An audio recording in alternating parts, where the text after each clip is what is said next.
Hi,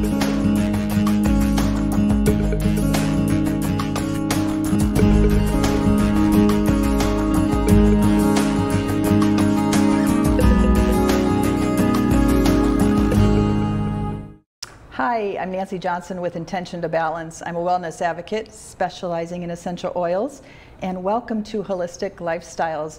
This show is really designed to help you better understand all the natural modalities available to you for natural health and lifestyle. And today I'm really excited to introduce my guest. We just met recently and we'll be sharing a lot more about that. So welcome, Nikki Erchul. Hi, I'm so happy to be here. Yay. I'm so happy to be here. Me too. This is like the conversation of my week. I've been looking forward to it. Great. Well, Nikki has been a therapist for 10 years, and she's also an intuitive mindset coach, which is really a lot of what we're going to talk about today. And she has so many other great talents. She's a Reiki master, and she works with breath work, and we're going to talk about all those different modalities and how she uses them in her coaching business. So yes. I'm so excited. We can dive into all of them. I know. There's so much to talk about. If we have time for everything, I know, right? Right. So let's get started. So really first, for people that don't understand, because you do therapy a little bit different. So just the difference between like therapy and coaching and how you deal with that. I get this question so often. So like you mentioned, I've been a therapist for 10 years in a really traditional sense, office one-to-one setting, and it's been a really amazing opportunity for me to build my skill set, meet people, experience trainings, really get my feet on the ground when it comes to healing, something I've always known I wanted to do. And in the last 5 years, I've really been called to expand my practice into coaching, meaning therapy is very much about looking into the past, looking backwards to understand why we are the way we are. And there's so much value in that, and there's so much power and understanding of ourselves that can come from that process. My interest and my heart has really been pulled in the last 5 years more towards how do we move into the present and into our future, like where we start to create the life that we want, and we can leave behind the things that don't serve us, and we can look forward to goals that we're choosing rather than goals that others are choosing for us, or life just pushing us towards things. It's a really intentional way of living, and that has really been my passion for the last 5 years, is moving more into that modality of coaching. Oh, I love that, and I'm all about intention with my company, Intention to Balance, because I believe that there's so much of that too, you know. But people just put these things in a box sometimes, and what I really like, you know, about coaching is like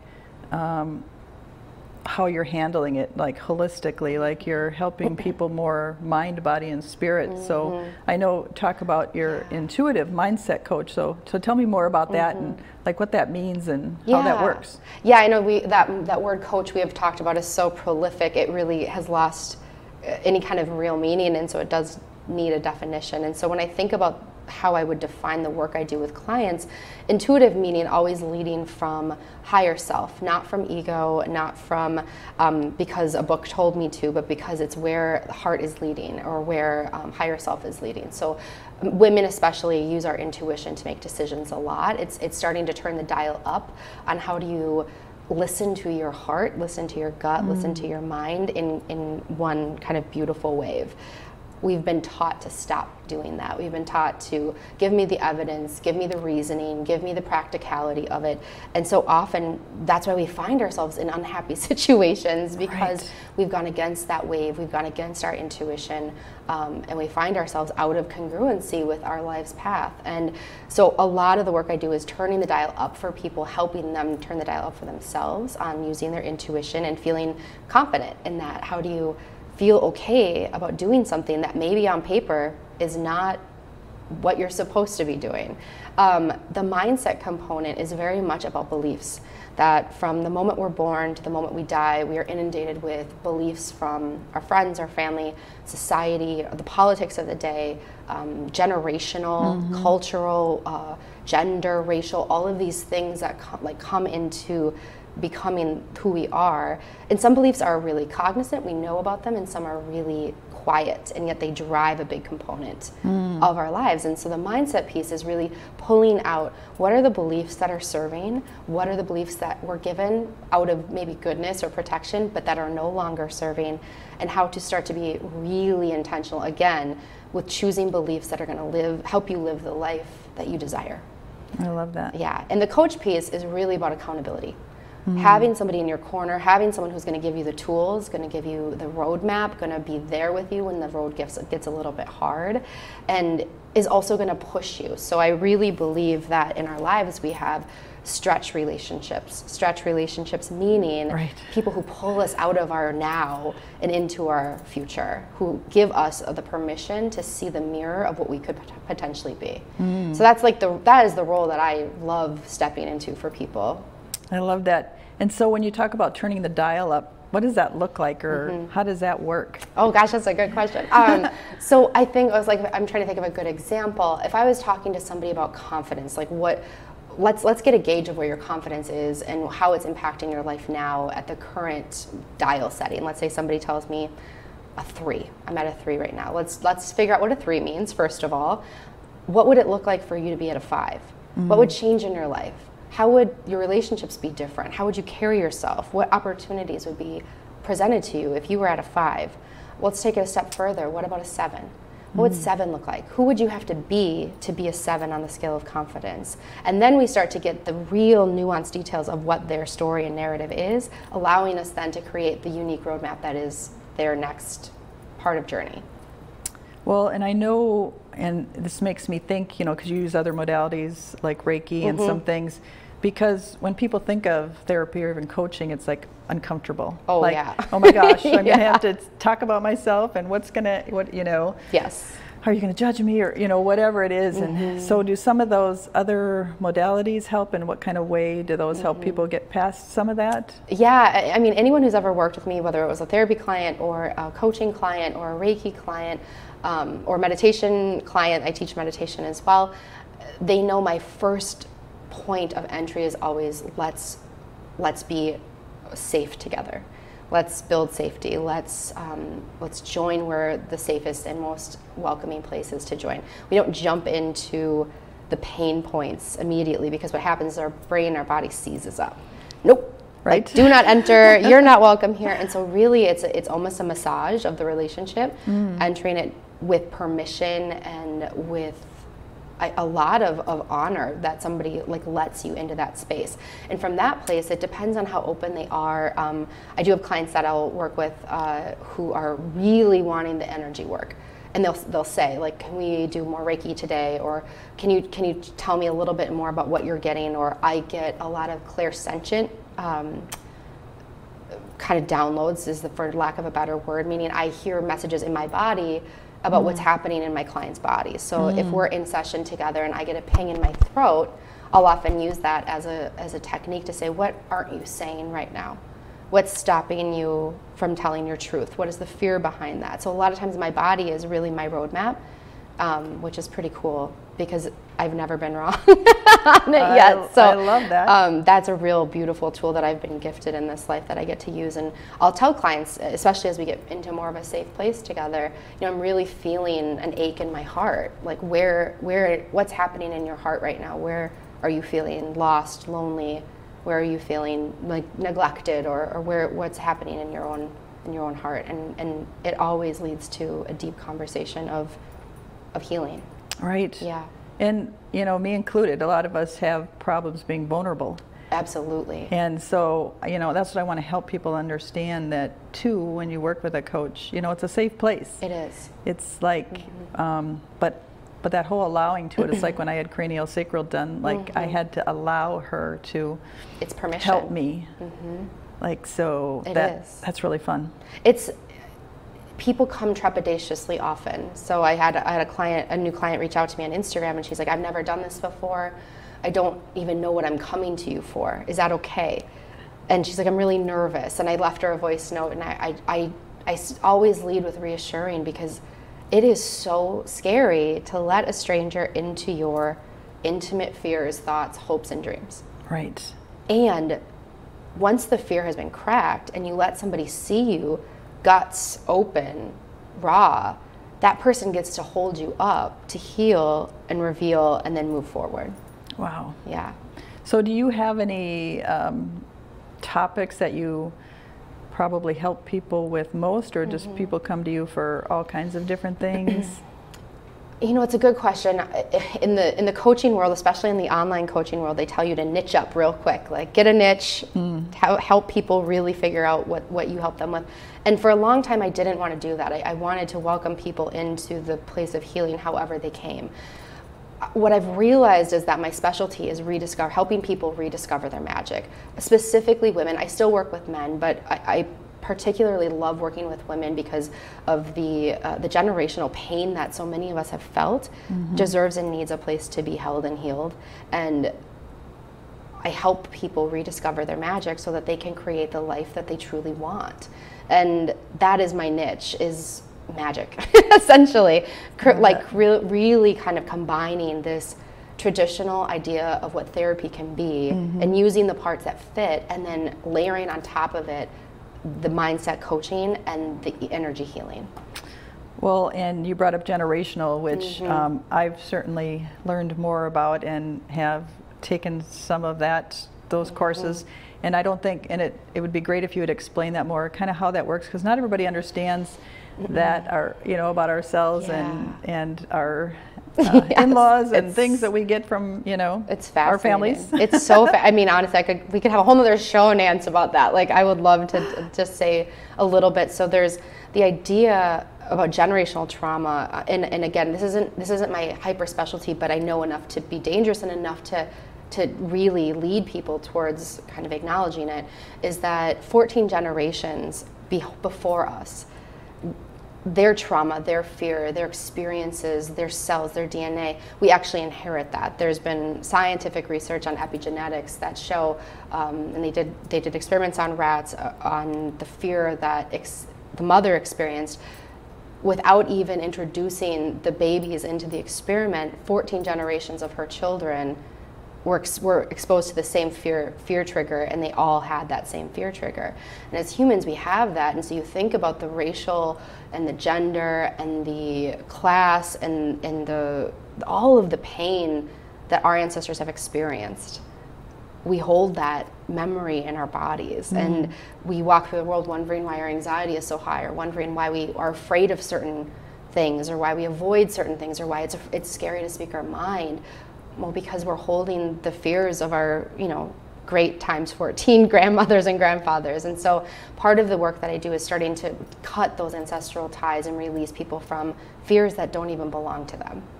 So it's a whole nother kind of part of the coaching that people get to when they're ready and able and wanting. I don't jump in and say, tell me about your great-great-grandmother and her trauma, but being able to use it just as like you said, a modality, an element, a tool that allows us to acknowledge there's more to us than just what's in front. Yeah. It's like breaking a cycle to me, because I know my mom is such a worrier, and I'm like, she worries so much, but then I look at myself and stuff I worry about too, and it's like, oh, okay, we need to break that a little bit right. more. And, and does, by bringing it up and working with people, you release it? Is that what happens? Or I use meditation a lot to go into sort of that subconscious psyche of, where is this being held? What is the story it's telling you? Why do you feel the need to continue to hold on to it? And the release process is actually fascinating. It starts with gratitude. Thank you. Thank you for trying to protect me. Thank you for trying to serve me and protect me from something that my ancestors experienced. I'm safe. So it's a gratitude, and then establishing the emotional component of safety in your own body. And that allows it to start to loosen and release and breathe. And then we use breath to really breathe into it, and then use imagery and visualization to wash it away. So it isn't this instantaneous, like, oh, and now I'm done. Right. But it is good. It is it's a process of getting to know your body as a tool of storytelling and a tool of healing. And I mean, we all have life lessons to learn, and we don't always like them all. Oh, not at all. But if you can have gratitude about that life lesson you didn't want necessarily, and find out the gift in it. That's right. So you help people do that too, it sounds like. Yeah, I believe so strongly in the process of learning, and that it brings us to our knees often. And that's usually when we're open for help, because we don't know any way out of where we're at. And often in that moment of desperation is not the word, but it's the only word I'm having right now. Like that moment of desperation, being on your knees, begging for support and help, is a turning point in our lives. I've had many of those in my journey, and it's always been the moment that I have realized what I'm actually capable of. And I've pushed out the boundaries of what I thought was possible. It's where I've created the life that I've wanted. It's where I've left things that I felt safe, but not right. And that I've been able to like journey out on my own, or journey into a new place in the world, or physically and emotionally and spiritually, is when you feel that you have nothing left to lose. I got divorced about 6 years ago, and I remember that tipping point of, I don't know what comes after this, but I know I have to leave where I'm at. I know I can't stay here anymore. And that tipping point, I think, is a real beautiful place of change. So having gratitude for that, it changes everything. Encourage, yes, exactly. That you don't get as scared anymore. Right. That you realize you can handle it. And so I know, reading a little bit, you deep dive into help people look at their habits, right? Yeah. And things like that, and what can maybe be done differently. Yeah. So, I mean, you and I agree on this, I think probably to the nth degree, that we are not just siloed thoughts, siloed fitness, siloed chemicals that we put on our bodies. Everything is so interwoven. So what we put in our bodies, food-wise, drink-wise, what makeup we use, what perfumes we use, or what cleaning products we use, or what vitamins we take, or how we sleep, who we surround ourselves with, what we consume, reading, Instagram, Facebook, how you're engaging in your politics or in your religion, how you're engaging with your neighbors. All of these things matter. They're part of our makeup, and each one is a choice. Even if it's a subconscious choice, it is a choice. And it is, that is probably the hardest work I do with people, is being radically responsible for the decisions that you make, and taking responsibility for the results or consequences that they bring, and knowing that you have the power to change it. Because by and large, people are afraid of change, but they just don't realize the beauty on the other side. Yeah. When you walk through that and be more of who you are. And I can see that you probably really create that in your clients. That's why you're so successful. It's powerful. Too. Yes, thank you. Yeah. Is to help people do that. And I know you practice meditation, and you teach meditation all over the Twin Cities. Yes. Yep. Different locations. Yep. So I'm looking right now to kind of maybe set up shop at a specific place, but my goal is really just to expose as many people to the practice and create their own practice. And what I've realized is that that's happening a lot online. It's hard to motivate people in the middle of winter in Minnesota to come out and meditate. Same, but once they get there, it's this revolution that happens internally. And so the blessing of this time we live in is there's so much access. The problem is that it's overwhelming. And I want to simplify it for people. So I'm actually building a meditation membership right now that will be available at the end of this year. Well, people will be able to access journals, specific mindset exercises, meditations, like master classes on topics that I care deeply about, and extras that as I feel the need to add them, I will. But I want people to have access to service and help, and that is my calling in this life, is to let people know this is not hard. If I had a penny for every time somebody said this is so hard, I wouldn't ever have to work again. Yeah, it is hard. It's hard to decide to improve your life and change, but once you decide it and you lean in, that hard dissolves, and then it's exciting, and then it's fun, and then it's a revolution in your whole life, and it's everything you wanted. Well, and I think, and it sounds like, will you create a community with that, of people that can interact with each other? I'm exploring that. I am. I know that that's something people crave, so I'm exploring that possibility, and that's why I love the in-person component of it. So I'm also wanting to do more of that, like the more in-person stuff, which is, we can talk about that a little bit at the end, some events that are coming up that I'll be a part of. I wonder if you could do like a Zoom or something like that, because I just think, I do yoga at home, and I do meditation at home, but I miss when I used to go somewhere to do that, and you engage more, and you get more out of it, or feeling in it. We talk about energy a lot too, and and you work a lot with energy and getting energy from other people. And we're also siloed, I think, in our own lives. That it's interesting you're saying this, because I just had a client this morning, and we were just discussing friendship as adults, and he was talking about meeting people, you know, as an adult to make friends. And I was like, the best place I've ever made friends is my gym.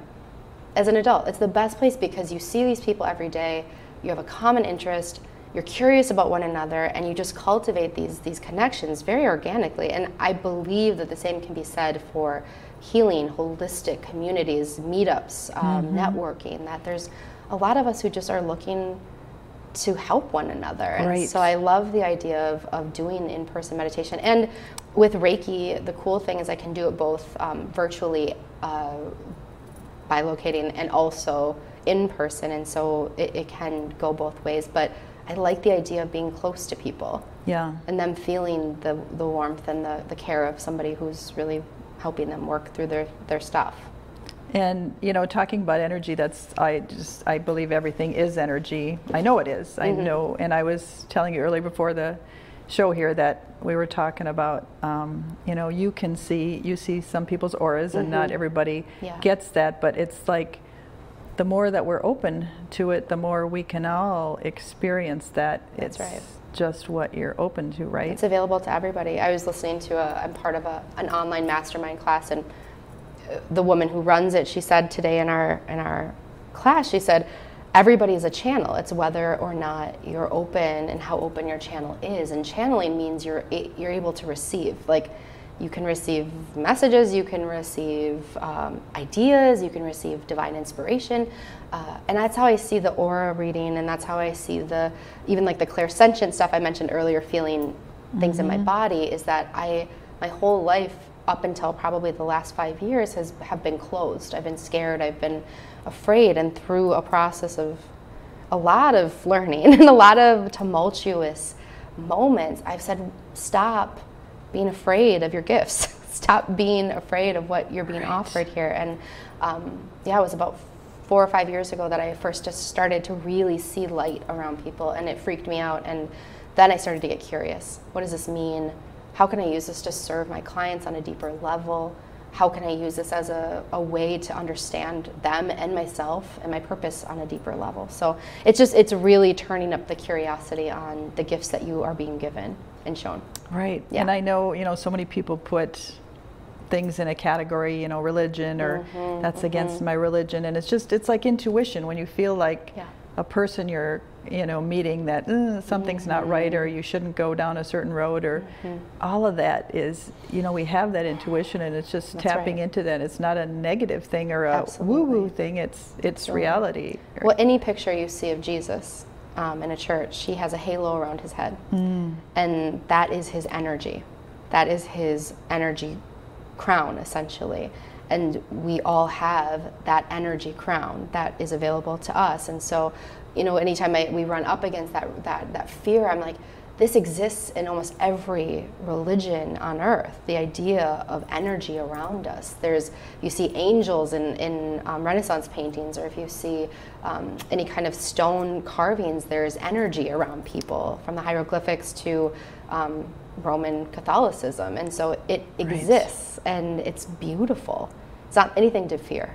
And you know, my work with essential oils, you know, oils have energy too, which is fun how that all works together, because it's like headaches vibrate at 70, and so does peppermint, and that's why peppermint works so well. I didn't know for headaches. That's so cool. So it's like matching energy, and when we do that, and that's sometimes where we connect with people too. It's like I know I was supposed to meet you, and I've already learned so much, and that's why, you know, I love doing these shows, because I continue to learn, and I'm so open to it, because I want more people to really be comfortable. I think everyone needs a coach. We have stuff in us that we're not willing to look at, and that's right. And you know, people like you that are really gifted can help people do that. Thank you. Thank you so much for saying that. I agree with you that we all need somebody.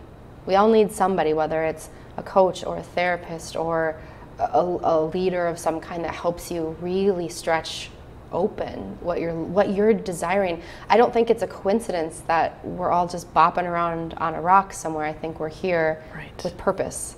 And through the day-to-day grind, we lose sight of our purpose. And often when we have somebody who's here with us, helping remind us that we're more than our day-to-day to-do list. Right. It helps bring back that sense of spirit and that sense of, I am not here to go to work and pay the bills. I am here to understand my spirit on a greater level and turn the dial up on those things. And so whatever that means for each individual is unique, but I agree with you, everybody needs that person. And knowing that you're worth it. That's where I think so many people struggle too. They just don't feel like, I can't take the time or spend the money on that, you know. And to me, that's worthiness. It's like, don't you want to show up the best version of you for everybody else in your world?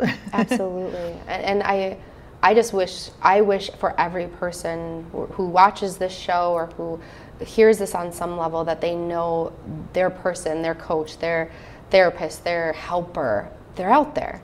You just have to be ready. That old saying of when the student is ready, the teacher appears. And you just have to work on your readiness and the rest will fall into place.